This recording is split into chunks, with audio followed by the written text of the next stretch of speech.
Hi everyone, I'm Gary Null.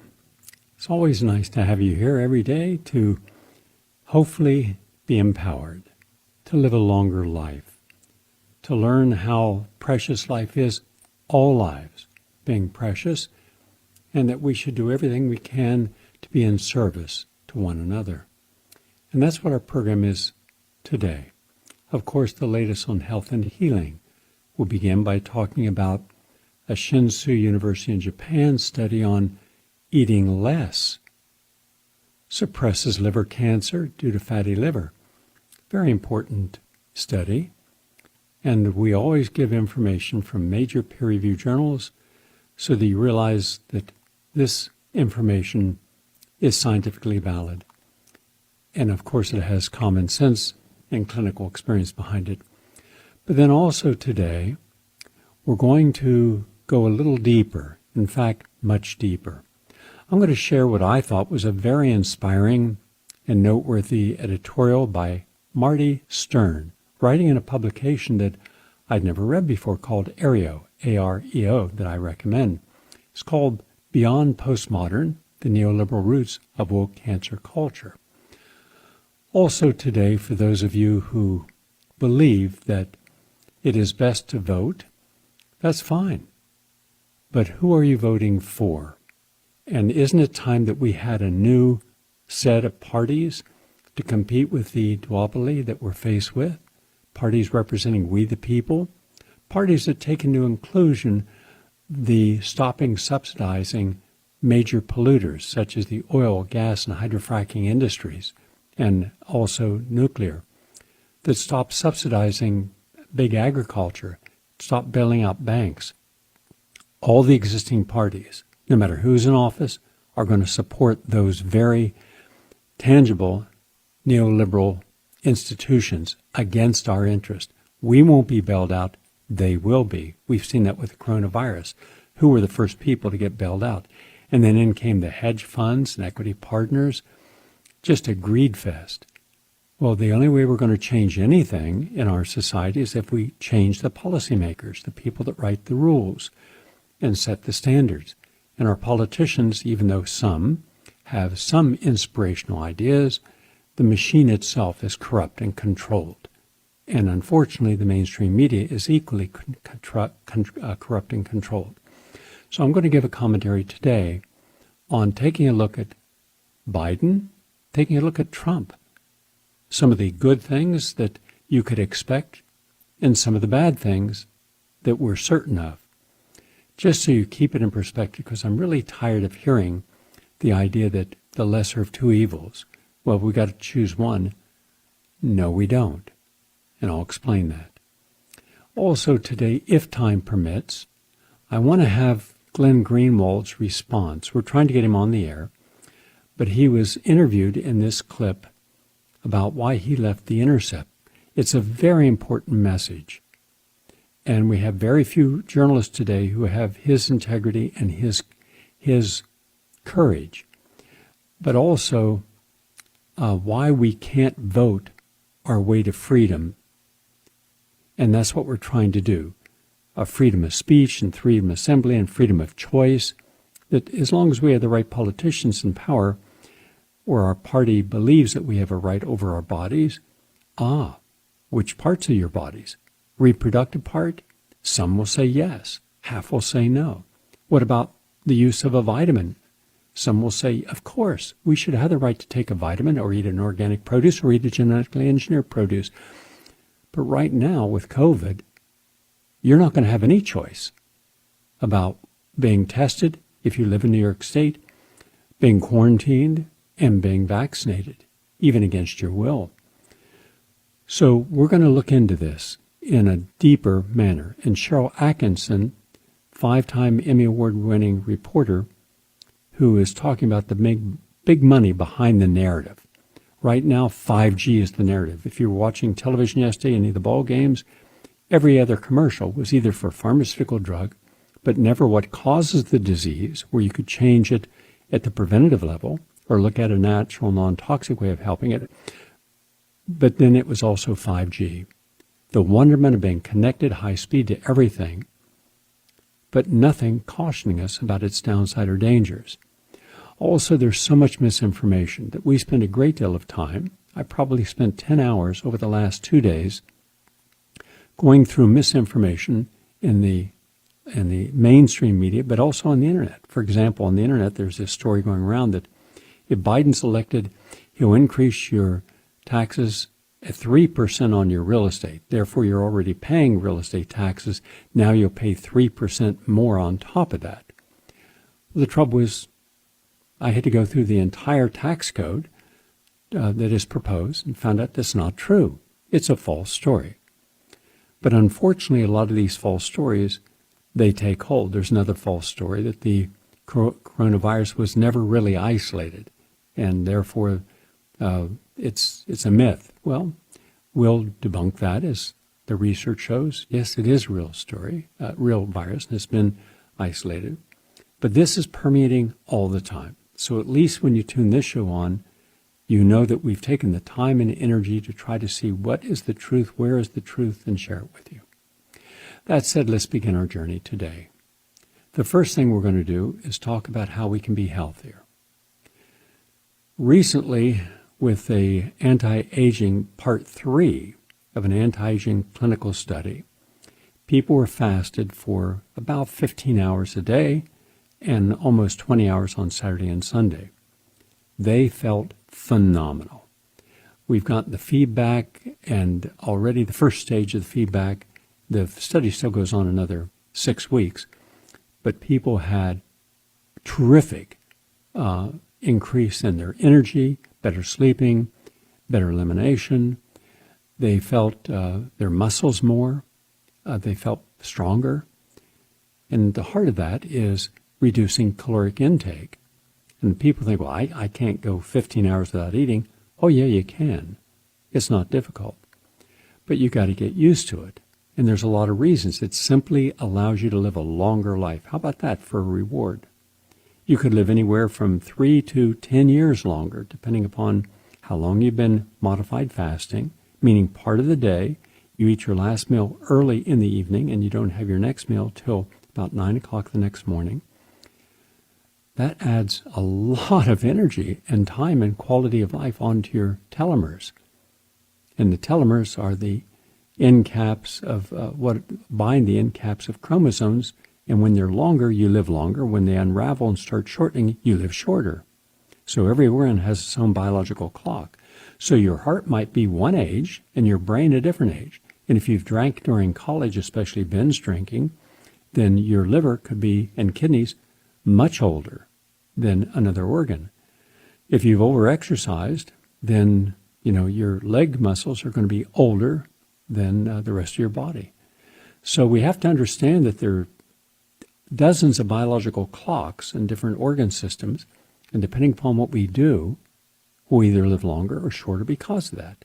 And the one highly respected piece of science is reduce caloric intake to your actual body requirements, and you will live a longer life. So here is this liver cancer from too much fat accumulated in the liver, has been increasing in many countries, including Japan.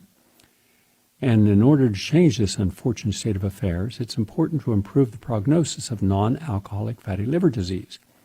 Well, most often the cause of fatty liver is overeating of fat and a lack of exercise. And fatty liver is often improved through eating less, getting more exercise, and reducing body weight. Therefore, the research led by Hsinchu University was to see, can eating less also suppress liver cancer caused by fatty liver? And an international team of researchers at the Hsinchu University School of Medicine shown that if you reduce your food intake by 30%, or eating until you're just about 70% full, it's effective in reducing the likelihood of developing liver cancer from fatty liver. That's a big deal. It also helps you with your overall metabolism. So simply eat less. And I watched every commercial I could yesterday in between my writing just to see how many were for foods that promote disease. And every single commercial would be a food that I can show you proof in the scientific literature causes disease. Does that tell you something about 3 multiple pyramid steps? 1, the people who invest or allow their money to be invested in high profit margin companies, fast foods, that's 1. 2, alcohol. That's a big margin of profit. After all, what are you dealing with? Most of alcohol is just water in some form of a ferment with a high alcohol content. It tastes bitter. It's terrible for you. Kills about 1 million cells, depending upon the alcohol content, per liver, kidney, brain, and heart every drink. And so why would you drink it? Well, because of some effect you get from it. Well, why not just get that effect without drinking it? Well, that's simply too easy. Occam's razor. Too simple. Separately, from Gazi University in Turkey comes a study about melatonin. It can be beneficial for respiratory virus treatment in the elderly. What do we have right now with COVID? Respiratory virus. So, needless to say, this should be one more piece of the puzzle that could help people. And that's what it showed. And it's just another natural therapeutic effect because melatonin is the main hormone of the pineal gland. And melatonin is known to influence many biological processes in the body, including circadian rhythms, your immune system, your neuroendocrine and cardiovascular functions. And melatonin it really reflects your biological process of aging. And aging is an extremely complex and multifactorial process. And melatonin levels decline considerably with aging, and its decline is associated with several age-related diseases. And aging is closely associated with oxidative damage, or what we call oxidative stress, and mitochondrial dysfunction, meaning the little energy factories of the cells simply don't produce enough adenosine triphosphate, or ATP, so you simply don't have the same energy level. Hence, we feel fatigued or slow down. And also free radical reactions, meaning inflammatory process in the body. That's your French fries, pizza, hot dogs, alcohol in any quantity, and sugars, fried foods, deep-fried foods in particular, like French fries. All of those increase free radicals. And that in turn decreases mitochondria in the body. And hence, you inherently age the whole body. But melatonin helps diminish oxidative stress and therefore helps slow down the aging process. So that's good. Also, from Aristotle University of Greece comes a study. It was a randomized trial that found extra virgin olive oil, what I mentioned last week on a program was the best oil. It improves cognitive function. So according to Aristotle University, the extra virgin olive oil constituents are important because these are natural compounds with high protection over cognitive function. And that's what they found. It was a double-blind randomized trial. And they looked at the phenolics in there. That's the active ingredients in the virgin olive oil. And it was very good. So it turns off inflammation, especially in the brain, and that's one of its approaches. Also, from the University of London comes a study about what is known as the Cinderella of medicinal plants, jasmine. And it could be the answer for better breast cancer treatment. A plant which has previously been dismissed as not being medically useful could prove to be a hero in disguise after scientists discovered that it not only stops the growth of breast cancer cells, but does not affect normal cells. That's a potential first for future cancer chemotherapy treatment. This groundbreaking research by the team at the Royal Holloway, University of London, in collaboration with the Brunel University, London, found that the leaves treated with the plant hormone jasmonite, which is a substance discovered in jasmine that boosts plant responses to stress, work with breast cancer cells. They found that although the cancer cells stopped growing, the normal cells remained unaffected. So it was fine for good cells and deadly for cancer cells. This is significant as use of the plant in breast cancer treatment could potentially lead to a quicker recovery time and less secondary effects for patients subjected to chemical treatment. They also discovered molecular mechanisms associated with the changes in the breast cancer cells that will allow development of future new treatments. And I would suggest that not only to use jasmine extract, but also broccoli sprouts and the isothiocyanates from your cruciferous vegetables as well. Works together. And for those of you who are concerned about your muscle injuries and aging, Flanders Institute for Biotechnology in Belgium found that glutamine, gluta, G-L-U-T, amine, A-M-I-N-E, that's an amino acid. It is terrific because there's new metabolic dialogue between the inflammatory cells and muscle stem cells. And the researchers show that strengthening this metabolic crosstalk with an inhibitor of the enzyme GLUD1 fosters the release of glutamine and improves muscle regeneration and physical performance and so in this model. So that's good. And we already know that glutamine is important because skeletal muscle is instrumental to move our body. But it's also a large reservoir of amino acids stored as proteins, and it influences energy and protein metabolism throughout the human body. So the role of the amino acid glutamine has been considered central for muscle metabolism because of its abundance. However, its precise role after trauma or during chronic muscle degeneration is largely neglected until this team did the research and found that there is a regenerating a muscle. And glutamine is part of what helps regenerate muscle. And when do you need that regeneration? When you've had exercise or when you're suffering from some form of muscle impairment or limitation of being able to use the muscle. And because now they know that glutamine is a sensor molecule whose level in the muscle tissue control a regenerative program, and that's important. So just something that are good for us. And finally, from the Journal of the American Medical Association comes a Tufts University study that Americans are still consuming too many carbs and too many fats. Yep. Wonder why? Well, how about every ad is promoting this? And that's really unhealthy because you're not getting your micronutrients, and that's what helps keep you healthy. That's the latest on health and healing. We are 18 minutes in our program. We're going to take a break. When we come back, I'm going to share my thoughts on if you're only thinking of voting, think, and what you do is your business. I don't advocate who you should vote for. That's not up to me. But I just want to show you what you're voting for so you're clear on that. All right?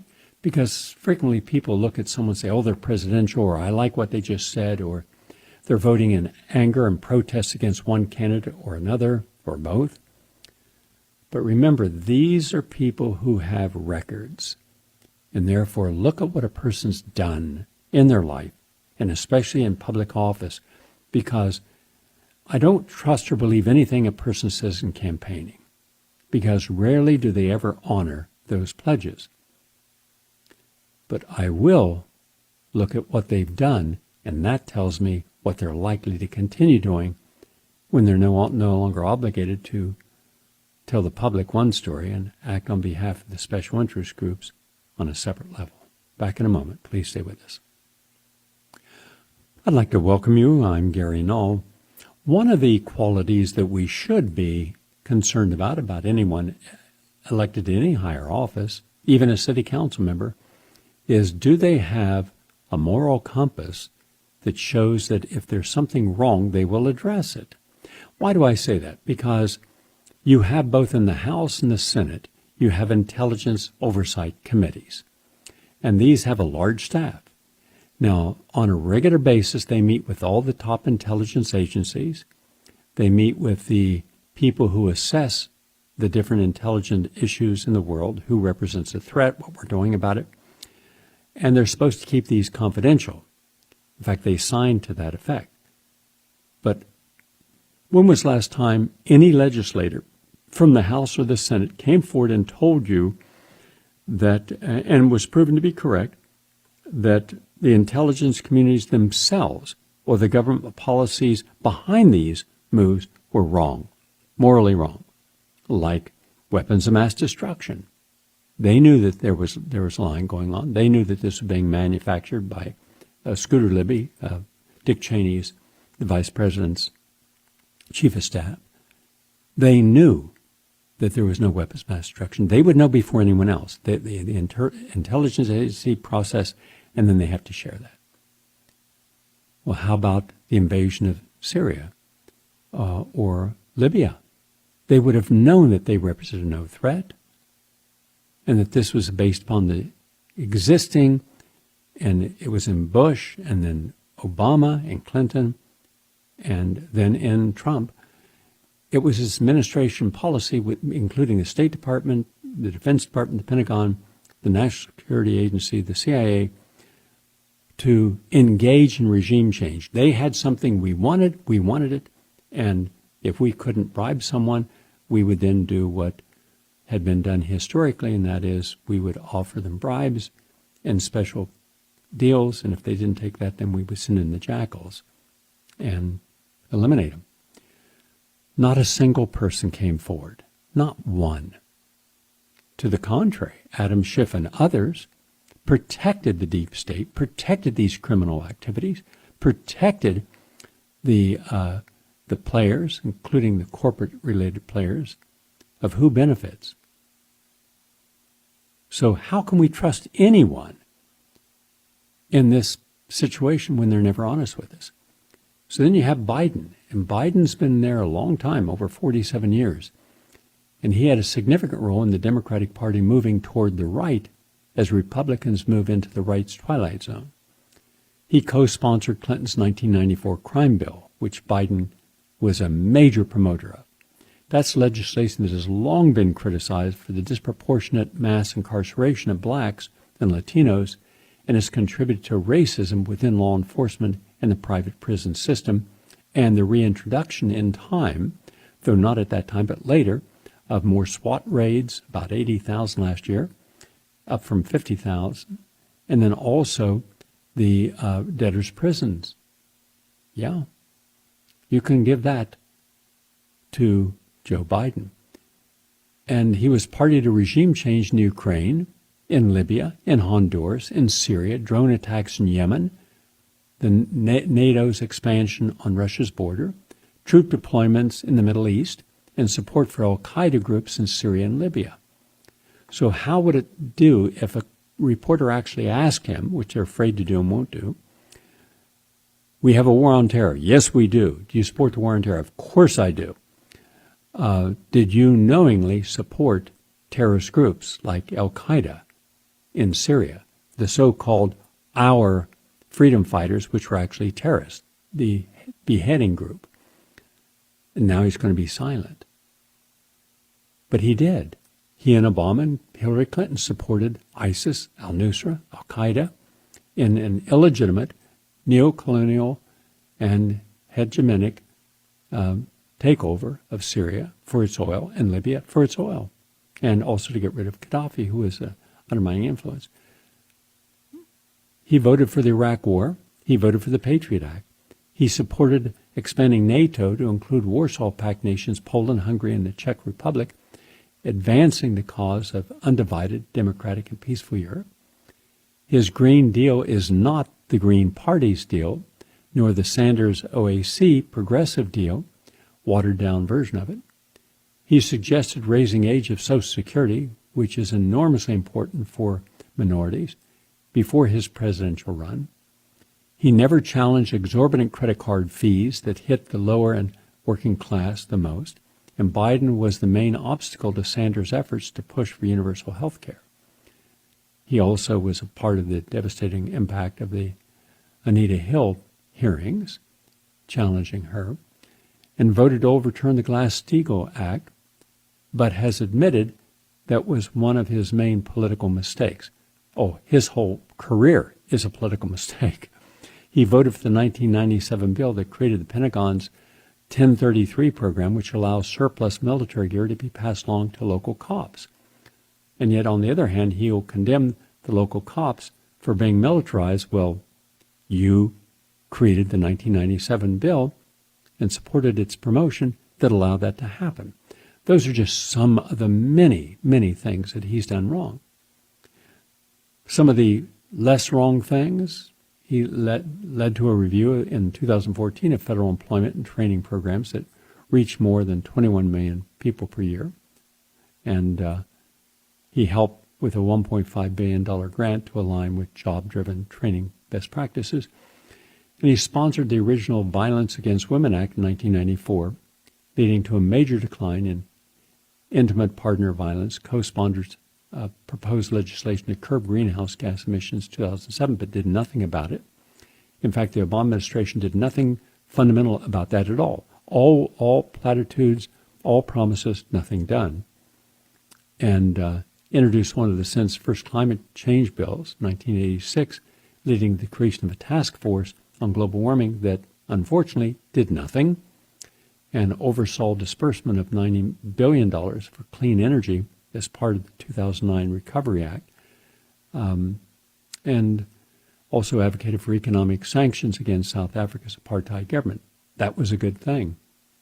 But then why were we also at the same time selling them weapons and also selling them torture equipment and sponsoring them being taught, their police being taught how to engage in the kind of illegal activities that we would never allow? He pushed for the U.S. intervention in the Yugoslavia War, and he was a primary sponsor of Protect Our Children Act of 2008, helping law enforcement agencies to investigate and prosecute child predators. That was a good thing. Trump, whoa, there's just too many things to list. You know them already. He would not repeal the worst labor law, Taft-Hartley, which intrudes on free speech. No. He would not halt nuclear energy. He would not reduce hot gas hydrofracking. He would not protect public lands. He would continue with fossil fuel subsidies. He believes in clean coal, but so did Obama. He believes in offshore drilling, so did Obama and Biden. He does not believe in a carbon tax. By the way, nor does Joe Biden. He does not believe in a speculative tax on trading, which would bring us in trillions of dollars if we allow that, and should. He did not believe in a moratorium, nor did Biden, on GMOs. They both support genetically modified. He did not believe in repealing the Dark Act, which mandates that everything that's grown has to be labeled. Is it organic or is it GMO? He did not support the national minimum wage. He believes in privatizing Social Security. He does not want to see the Glass-Steagall Act repealed. He does not want to see Citizens United repealed. He does not want to see a repeal of NAFTA and CAFTA. He does not want to forgive student loan debt.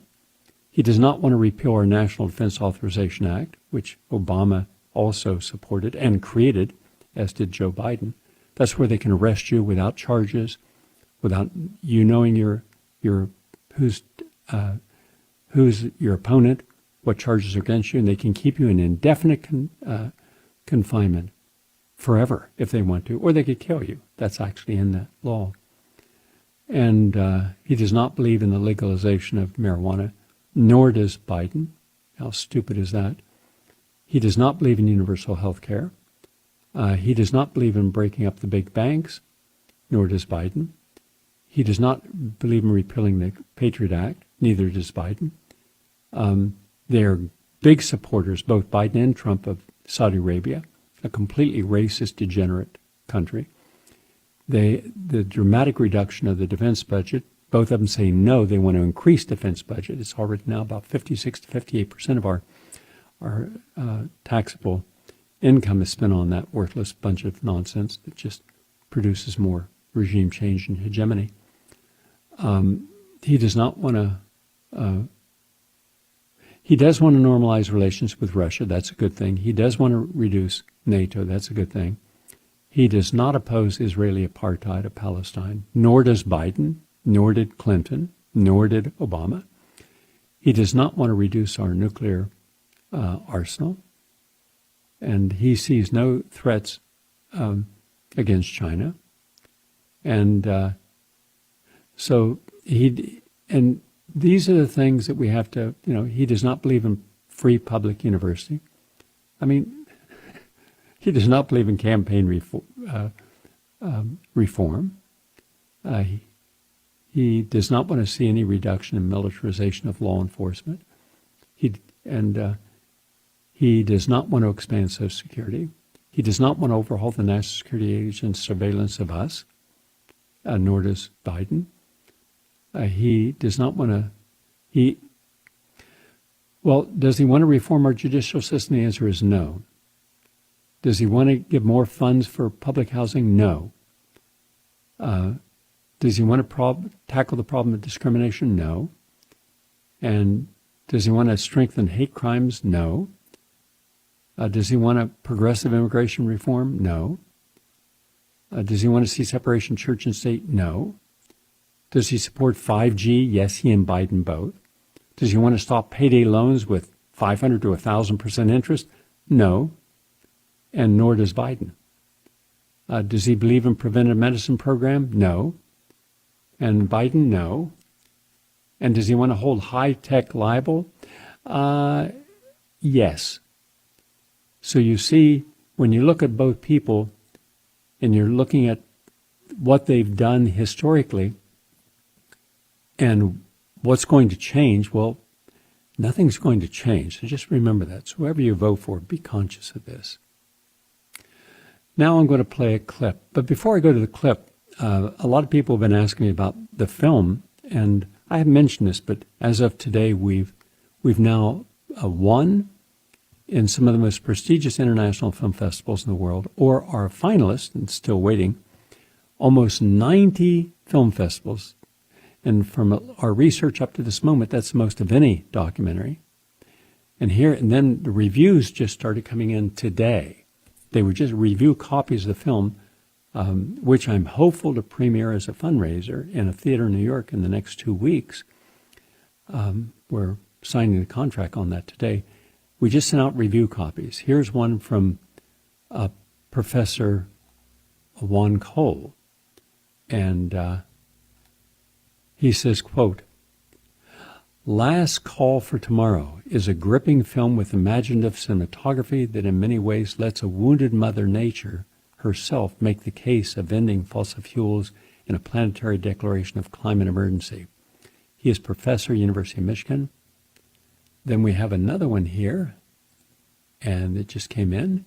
This is from Professor Kevin Hester, quote, "The natural world has been under unprecedented attack since the dawn of industrial civilization over 250 years ago. That attack, like the global mean temperature, has accelerated in recent years and decades and continues to accelerate.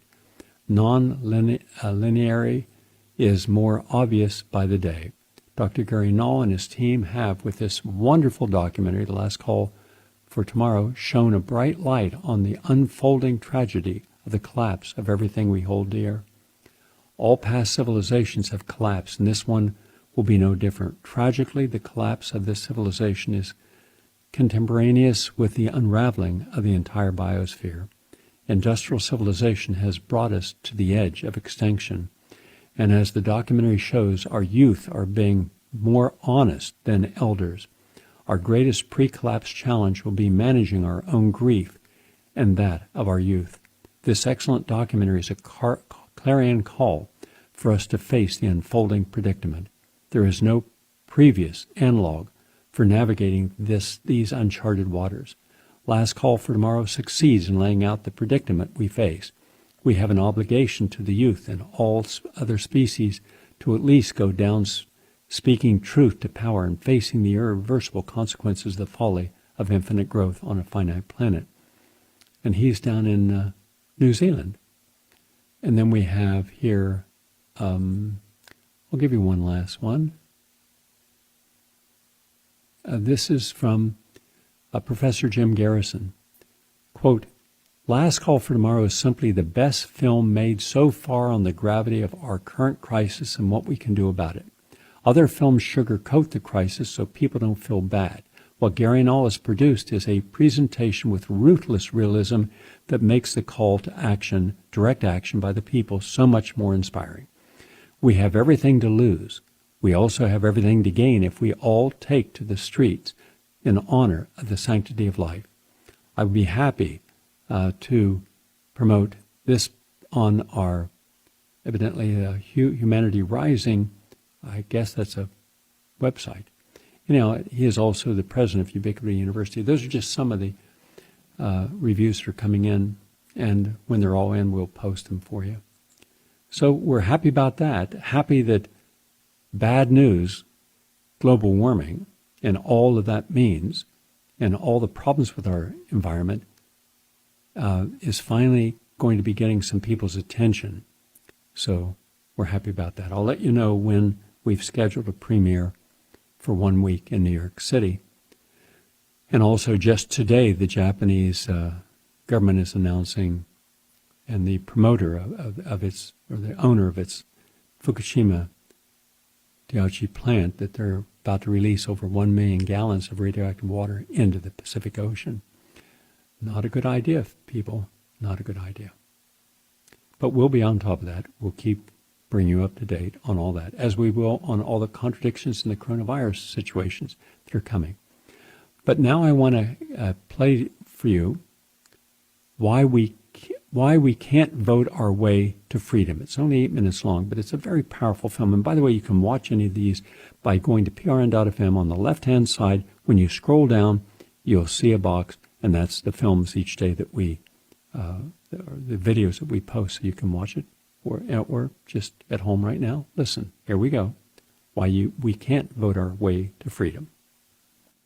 For hundreds of years, freedom reigned as a preeminent value in Western civilization. And with the abolition of slavery in the mid-19th century, the tide of liberty seemed destined to overpower those forces looking to hold humanity in the chains of servitude. By the early 20th century, however, this trend was quickly reversed, as governments began to exert control over ever more areas of life. Today, there is little one can do without the state, or what Nietzsche called the coldest of all cold monsters, either taking its cut, dictating how it's to be done, or at the very least, watching and recording our every move. We should not despair, however, for power still resides with the people, or so we are told. Being fortunate enough to live in democracies, we choose our leaders, and so determine our fate. But how much power does the ability to vote really give us? Major elections, especially for those who favor freedom, appear to be nothing but a choice between evils, the lesser of which is often difficult to discern. Rather than real choice, perhaps we only have the illusion of choice. Perpetual war, high taxes, mass surveillance, stifling regulation, corporate welfare, the inhumane war on drugs, and an increasing move towards censorship of all those who fail to toe the statist line seem inevitable no matter who is elected. Those who still have faith in the system will claim that we just need to vote the right people into power, people willing to end the abuses of the state. This view, however, tends to diminish or completely overlooks the existence of powerful forces which make it far more likely that morally corrupt, power-hungry individuals who favor the growth of the state will rise to the top.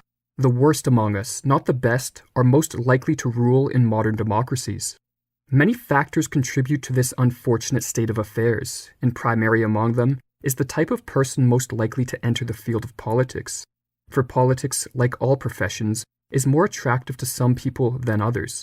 One does not choose to become an emergency room doctor if they are uncomfortable with the sight of blood, and likewise, one is unlikely to enter politics if they are uncomfortable with the nature of modern political rule. What, then, is the nature of this rule? First and foremost, government is an institution that relies on the use or threat of force to achieve its ends. But while government has always been coercive in nature, the degree to which coercion or state power has been accepted as legitimate in a society has fluctuated over time. The West, for many years, was built around the ideal of limited government. Free markets and other social institutions, free of the coercive nature of the state, were viewed as crucial elements in a stable and prospering society.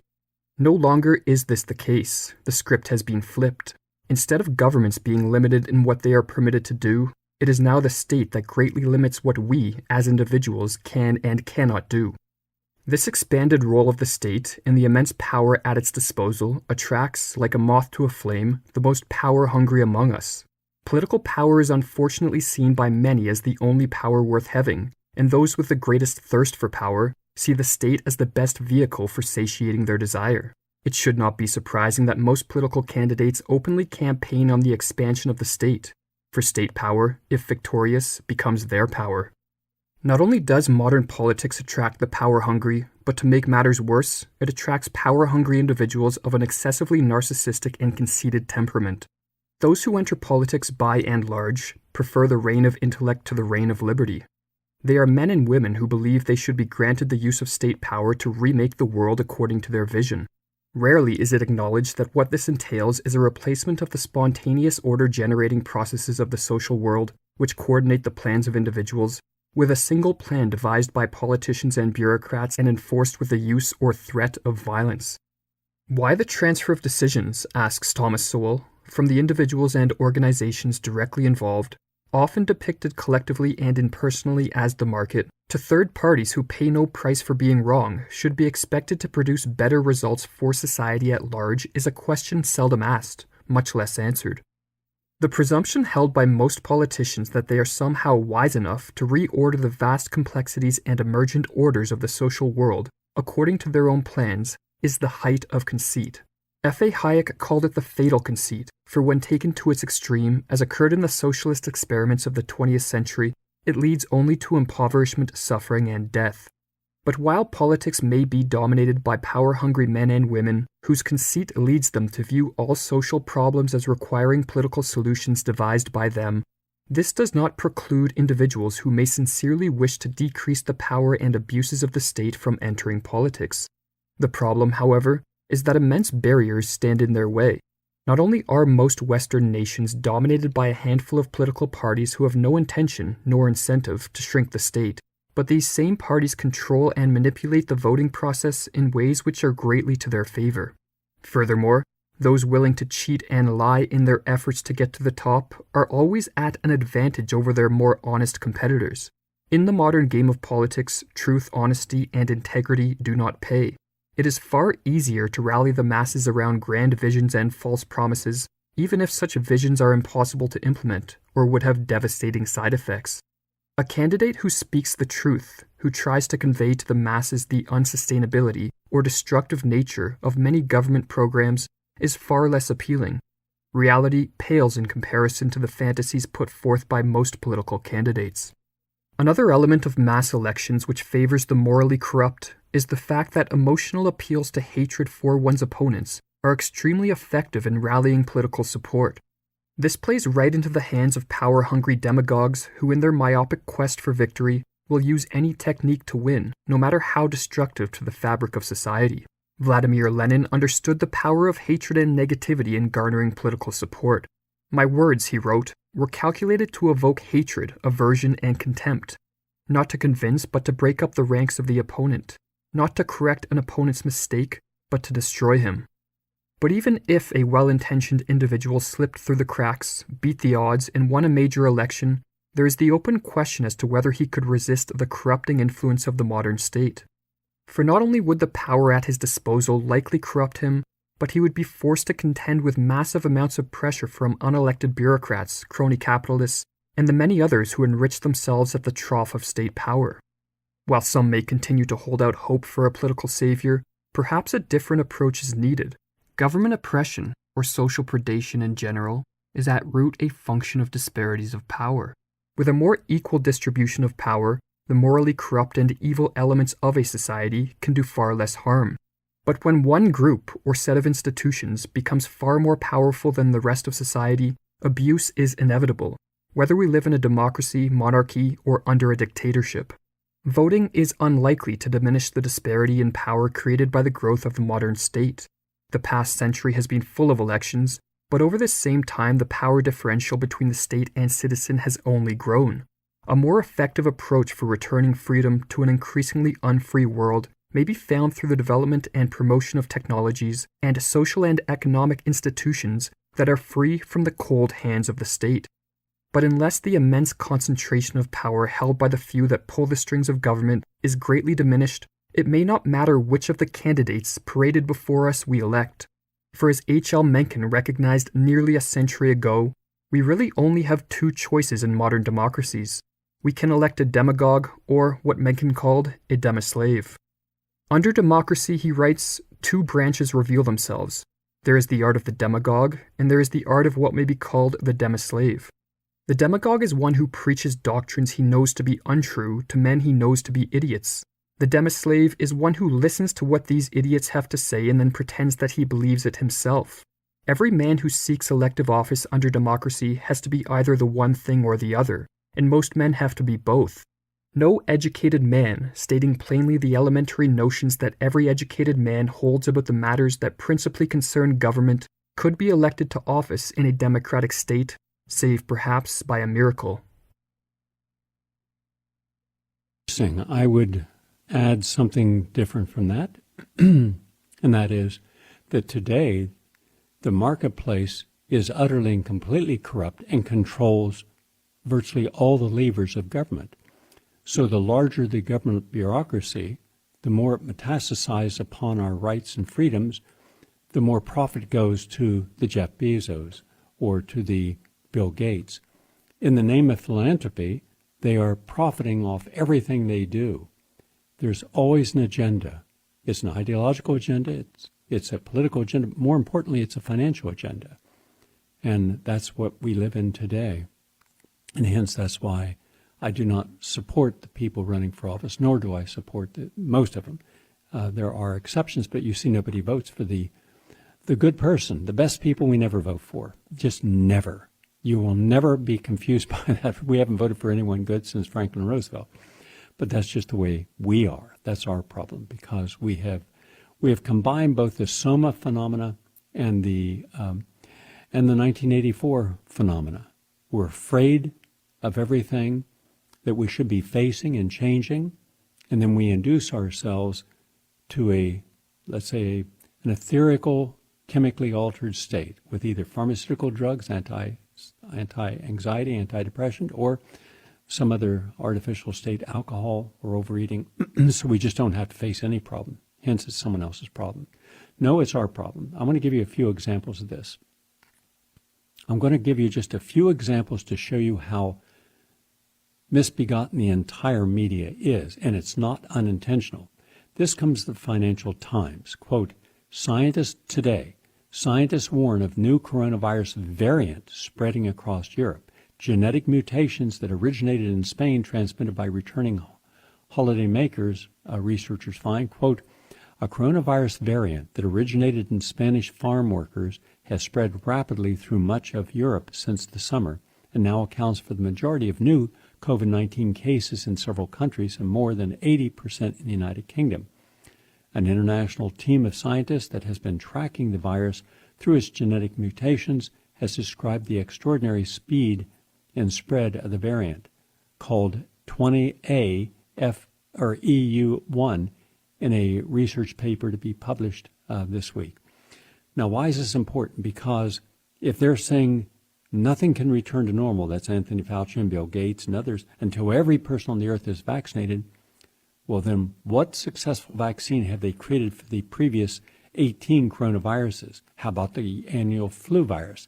Nope, they never know year to year because of the variation, mutations. So they guess. And there's no science.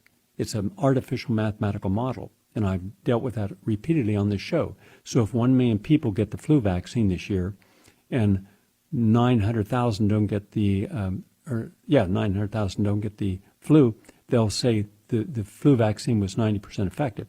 There is absolutely zero science to support that because of all the mitigating factors that are multiple parts of the immune system play.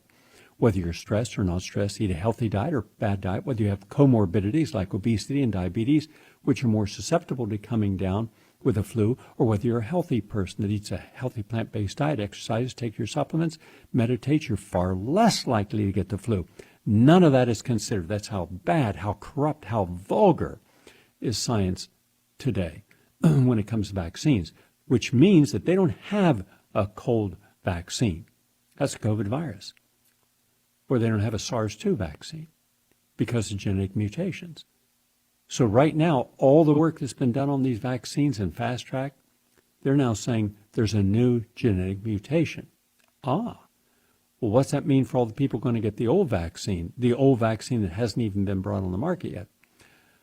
Well, how effective is it going to be if there's a mutation? And now you're infected with the new mutation. You see, this is the stupidity of everything they're doing. But let me go a step further here.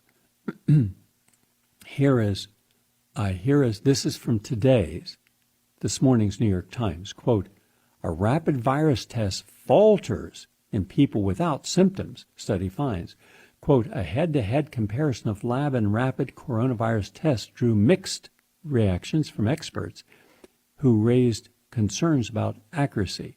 Quote, as the number of coronavirus cases in the United States exceeds 9.2 million, experts continue to call for an enormous scale-up of testing among both the healthy and the sick, a necessary measure, they have said, to curb the spread of an infection that can move swiftly and silently through the population.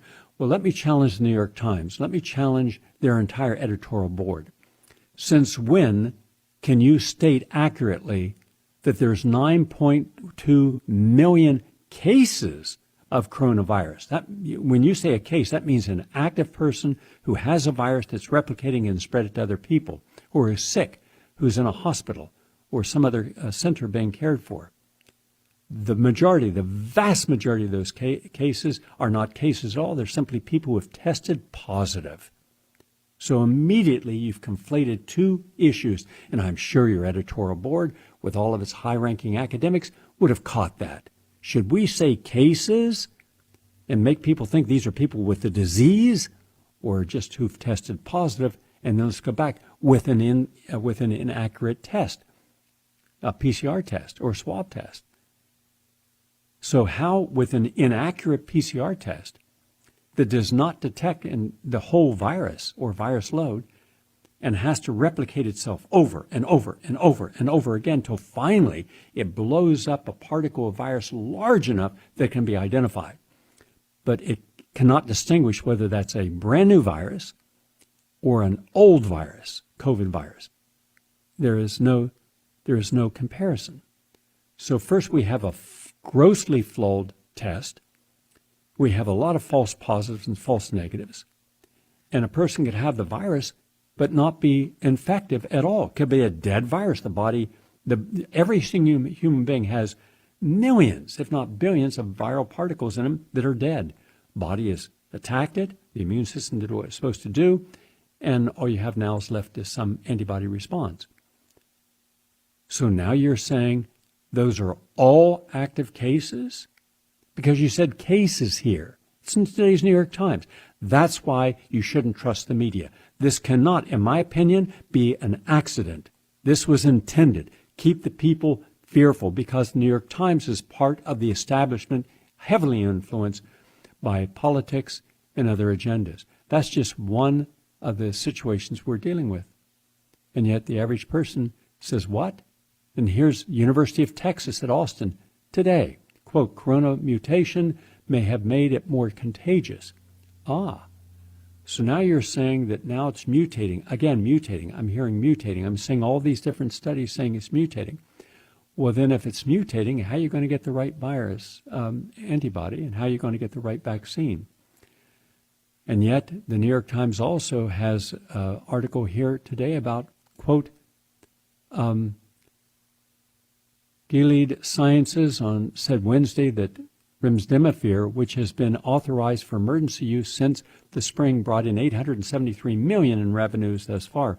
Okay, why didn't the New York Times also state in that paper, in the headline, that this has been proven not to work and have serious side effects?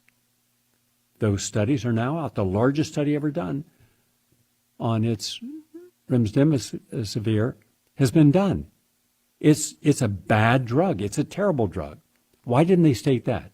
Yeah, they're talking about how much money they brought in, $873 million. Who paid for that? The American public paid for it. And who decided what they're going to charge for it? The corporation did, because it's a big profit. $3,200 per use of treatments. So you put in how much money they made, but you didn't put in here, you put in big bold letters, blockbuster. it will be a blockbuster anyway. So you're saying that a dangerous drug, one that does not work, is not going to help you if you have Corona 19. You are not challenging it, but also you eliminate completely the one drug that has 55 peer-reviewed studies, the latest just last week, showing that hydroxychloroquine for 19 to 29 cents per pill at 200 and 400 milligrams, with thousands of doctors using it around the world, safely, effectively, with zinc and zithromycin, an antibiotic, if gotten in the first 7 days, can knock out the condition, and that should be promoted prophylactically in those with risk, comorbidities, nursing homes, etc., and by medical care and first responders in the hospitals. None of that in the article. So you're telling me the New York Times is not running interference for major pharmacy? And so I forgot, that's also Anthony Fauci's promoted drug. Wow. And you wonder why we as a nation are questioning the integrity, legitimacy, and objectivity of the media. And start with the supposed paper of record and the best, the New York Times. Shame on you, New York Times. I'm Gary Null. Thank you all for listening and have a nice day.